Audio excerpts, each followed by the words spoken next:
Class 9 science motion chapter का ये numerical है.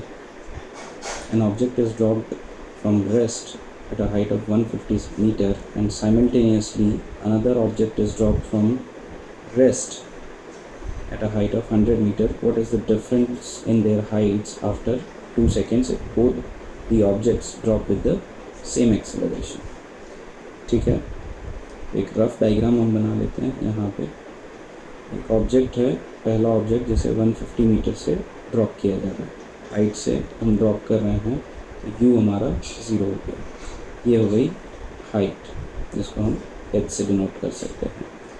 यहाँ पे वर्टिकल हाइट है तो हम यहाँ पे acceleration is due to the gravity.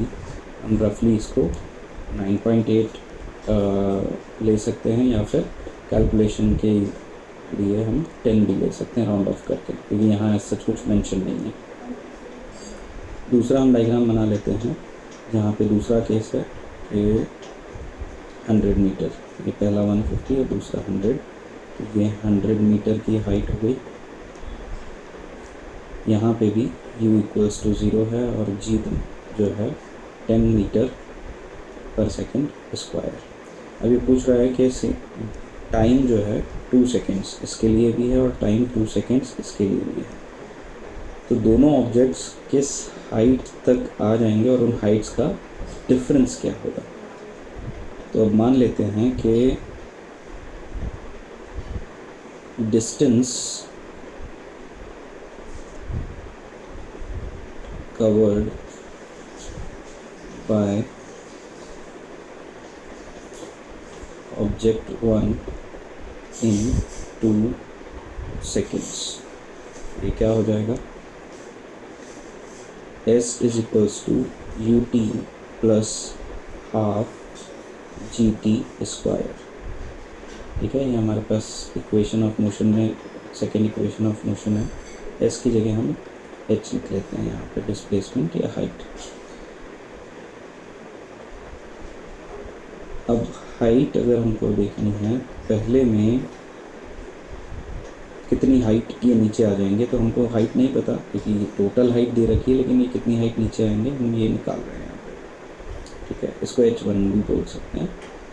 u हमारे पास में 0 है तो ये टर्म 0 हो जाएगी, इंटू 10 इंटू t2 है तो 2 स्क्वायर, 2 5 10, तो ये हो गया 5 into 4 20 metre. Distance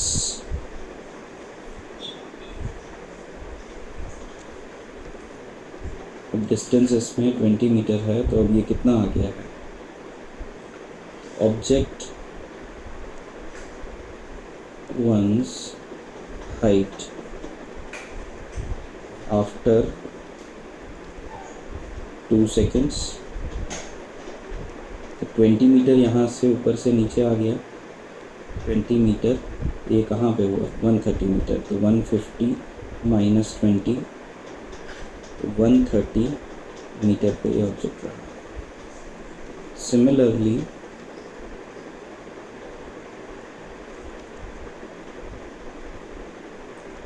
distance covered by object 2 in 2 seconds. अब ऑब्जेक्ट 2 के लिए भी अगर हम h2 बोलें, ऑब्जेक्ट 2 के लिए भी इक्वेशन तो यही लगेगी, half gt square, and values भी सेम ही रहेंगी क्योंकि इसमें भी एक्सेलरेशन ड्यू टू ग्रेविटी इतना ही है एंड टाइम 2 सेकेंड्स है. तो ये वैल्यू भी जो हमारे पास में आ जाएगी 20 मीटर ही आएगी. बट यहाँ पे हाइट अगर हम देखें तो 100 मीटर है. 100 मीटर में अब ये अगर 20 मीटर नीचे आएगा तो ये ऑब्जेक्ट किस हाइट पे होगा, 80 मीटर की हाइट पे. ना object 2's height after 2 seconds, तो ये हो जाएगा 100 माइनस 20 80 मीटर. हमसे पूछा गया है क्वेश्चन में कि इनका डिफरेंस कितना होगा. So what is the difference in their heights after 2 seconds.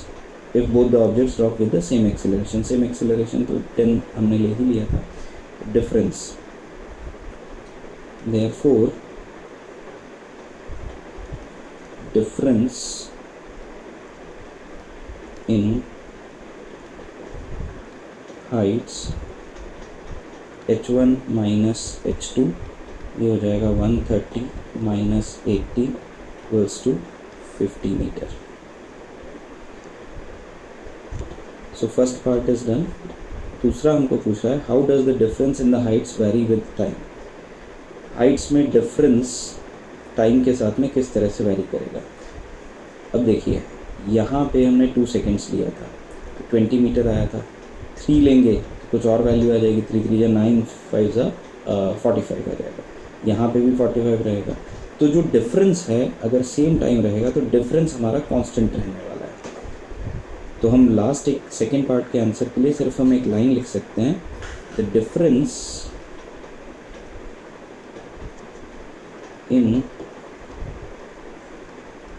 heights of the two objects will remain constant with time. That's all. इस तरह से हम इस क्वेश्चन को कर लें.